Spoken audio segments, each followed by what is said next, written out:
Estamos de volta com o nosso Mais Saudável e hoje com um tema muito importante. Nós vamos falar sobre a hipertensão. Gente, eu não canso de repetir esse dado. 1 bilhão de pessoas no mundo sofrem com a doença. O que é a doença? Como tratar?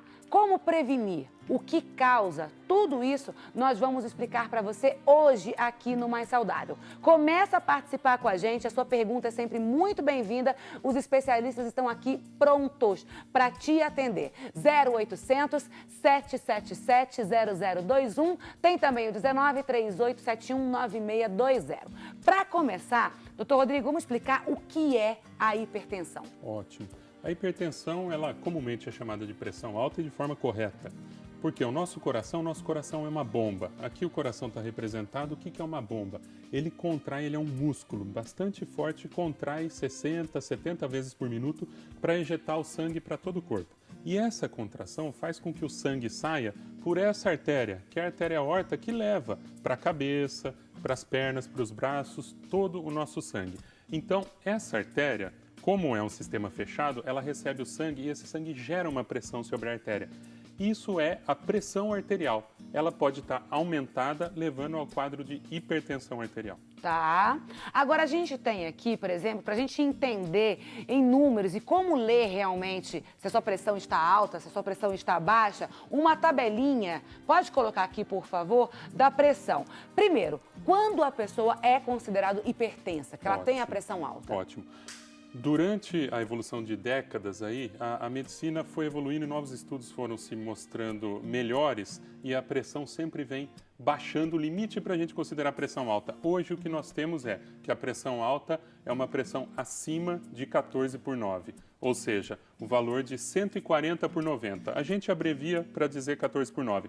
A máxima e a mínima ou a dita sistólica e diastólica são as pressões que não devem passar de 14 a maior e de 9 a menor. Acima disso, mantendo-se acima disso, a pressão é considerada alta. Isso, vamos explicar aqui, doutor, porque aqui muita gente, né? Eu sou adepta a um aparelhinho de pressão, às vezes eu chego em casa e falo, deixa eu medir minha pressão, meço de uma forma errada, às vezes eu chego em casa, super agitada, vou lá e tiro. Então, primeira coisa, como é que a gente deve aferir a pressão? Cissa, você tocou num ponto muito importante, porque é muito comum, eu medi a pressão ontem, ela estava bastante alta, mas acabou de jogar futebol, estava estressado, tinha brigado com a namorada.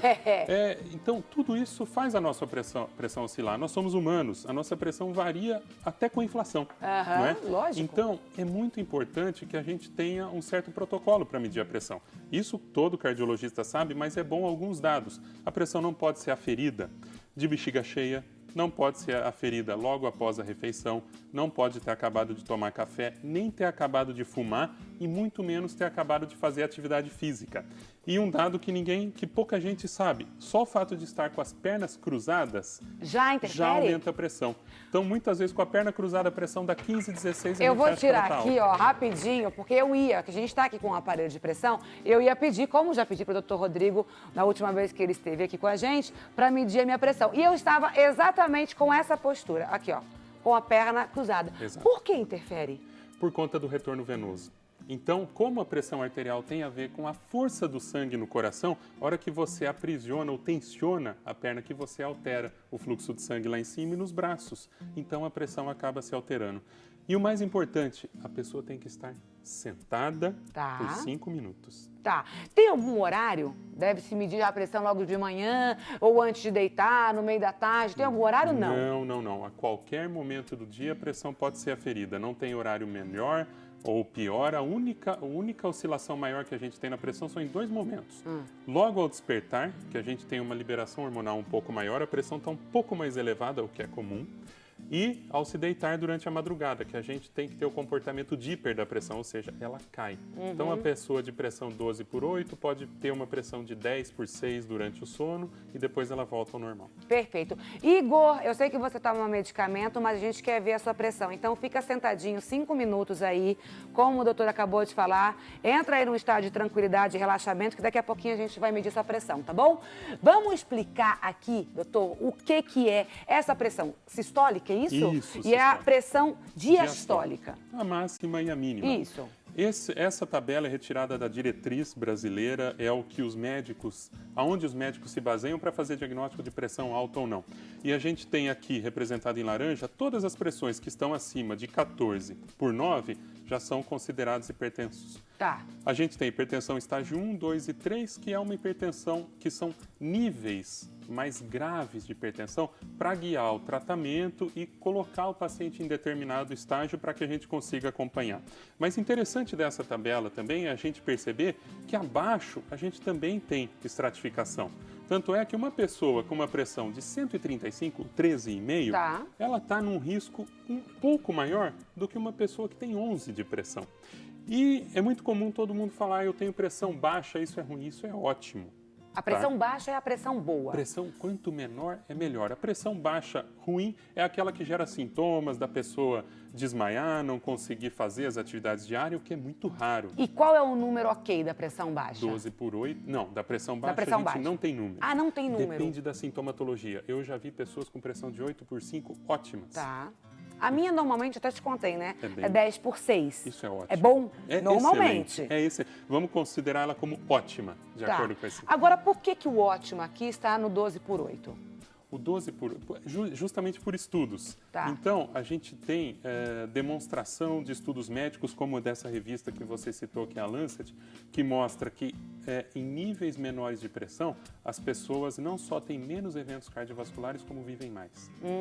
Então, é por isso que o ótimo é considerado esse nível abaixo de 12/8. Agora, me conta aqui, por exemplo, doutor, 14/9 já é uma hipertensão, Já certo? é uma hipertensão. Agora, por exemplo, se tivesse aqui 14/7, 14/6, eu não entendo muito essa mínima e máxima. Ótimo. Essa pergunta também é muito importante, porque antigamente todos falavam que o que importa é a mínima, ou o que importa é a máxima. Não. O que importa é qualquer uma delas. Então, se você tem uma pressão acima de 14, mesmo que aqui esteja 6, você é considerado hipertenso. Inclusive, tem uma classificação aqui que é chamada de hipertensão sistólica, que é muito comum no idoso, quando ela está acima de 140 de 14, mas a mínima está normal. Mas a gente também tem o inverso. Alguém pode ter uma pressão de 12/9. O 9 é elevado, essa pessoa é considerada hipertensa. Perfeito. Bom, deu pra gente entender perfeitamente aqui como é que você deve aferir a sua pressão, em que momento e os resultados. Agora eu quero saber dos sintomas da hipertensão. A gente tem também aqui uma outra tabelinha onde coloca alguns sintomas e eu quero que o senhor fale se é real ou não. Primeiro sintoma aqui é a dor de cabeça. Isso até o Igor colocou pra gente, né? Que ele sente isso. Então vamos lá, dor de cabeça, o cansaço, enjoos, falta de ar, sangramentos nasais e a dor na nuca, que é aqui na região do pescoço. Correto isso? É correto, esses sintomas estão bem apurados. Eu só gostaria de fazer um parênteses. Lógico. Também. Você disse muito bem no começo do programa que a hipertensão é uma doença silenciosa, tá? Ela vem aos poucos e a gente não percebe. Quando ela chega a dar esses sintomas, ela já está num nível mais elevado. Tá? Geralmente, a pressão de 14, 15, 16, ela pode não gerar esses sintomas. Esse é o perigo da hipertensão arterial. A pessoa tem a pressão alta, mas não sabe, porque ela não sente nada. Algumas pessoas podem ter pressão mais alta sem sentir e outras podem ter todos esses sintomas, como o Igor falou aqui pra gente que ele tem dor de cabeça. Perfeito. Tem uma pergunta já aqui, ó, e eu quero que você também participe com a gente, pega o telefone, comece a ligar, porque hoje nós estamos falando sobre a hipertensão. 0800 777 0021. Nós estamos aqui com o Dr. Rodrigo, cardiologista, temos também um preparador físico e a nossa nutricionista. Todo mundo, essa equipe multidisciplinar, está aqui para te atender e para te ajudar a vencer aí a hipertensão. A Ildete Perdigão, do Rio de Janeiro. Um beijo, Rio de Janeiro. Obrigada pela sua participação e pela sua preocupação com a sua saúde, viu, querida? Ela pergunta o seguinte: uma pessoa que sempre teve pressão baixa e, de repente, com 40 anos, depois de um grande aborrecimento, começa a ter a pressão alta.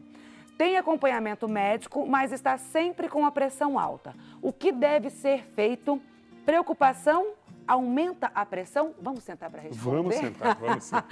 Por favor, doutor, porque daí a gente começa a conversar com o Brasil de forma geral, que daqui a pouco tem pergunta interativa aqui na nossa tela também, tá bom? O aborrecimento leva a pressão alta? Muito bem, Ildete. Essa é Ildete, né? É. Essa pergunta é bastante interessante. Leva sim, tá? O aborrecimento leva ao aumento da pressão, como qualquer situação de estresse que vai mexer com o seu emocional pode levar ao aumento da pressão. Só que é importante salientar que esse aumento é momentâneo, tá? Se ela sempre teve pressão baixa, ou vamos dizer pressão normal, tá? E agora ela está apresentando uma pressão mais elevada, isso significa que provavelmente ela está desenvolvendo a patologia, a doença hipertensão arterial. Então é por isso que é importante o que ela falou de manter esse acompanhamento, e se a pressão realmente está se mantendo sempre acima de 14/9, ela é hipertensa e vai se beneficiar de tratamento com o cardiologista. Isso é muito legal a gente falar, porque não é por um momento, né? Você mediu a pressão, aferiu, o correto é aferir a pressão. Aferir a pressão. Isso, aferir a pressão. Você vai lá, vai aferir a sua pressão e aí vai aparecer o 14/9 por um momento de estresse ou alguma ansiedade, enfim. Isso não quer dizer que você é hipertensa. Exato. O doutor Rodrigo acabou de falar aqui, você tem que ter uma constância nesse número. Exatamente. É isso? Aí sim você começa a trabalhar medicamento, atividade física, modifica aí a sua alimentação para que você consiga ter uma qualidade de vida legal. Me diz uma coisa, você atende, por exemplo, muitas pessoas hipertensas hoje? Você percebe que as pessoas elas vão à academia porque elas, olha, eu tô com um problema de pressão, tenho que começar a me preocupar, então vamos embora. Eu especialmente sim, porque eu também tenho uma rede de academias que atende pessoas de idade. E com o passar dos anos, a incidência da pressão, da hipertensão, ela é maior, né? Então, assim, a gente tem que ter um protocolo já esperando as pessoas que têm pressão alta. E aí nós aferimos a pressão no início da aula, para poder realmente sentir se ele está em condições, se está apto a fazer aquela atividade física naquele dia, ou se ele tem que abortar essa ideia de fazer exercício, né? Então, aí é importante a gente ter esse protocolo bem firme nesse sentido. Então, ele entrou e a atividade física para ele tem que ser direcionada para aquele problema que ele tem.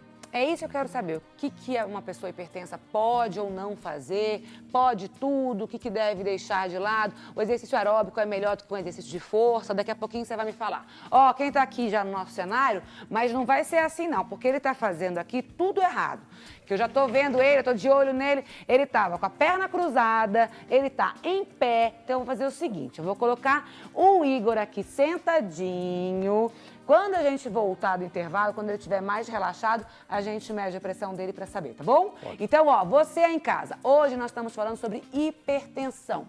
Pega o telefone e começa a participar com a gente, porque os especialistas estão aqui para responder a sua questão. E é muito fácil, 0800 777 0021 e tem também o 19 3871 9620. Esse menino aqui tem quantos anos mesmo? 18 anos e tem pressão alta. Você pensa que é só coisa de idoso? Não, não, não, não, não. Cuidar da saúde tem que ser agora, já e aqui no nosso Mais Saudável. Eu vou e já volto. Me espera aí, tá? Vamos sentar.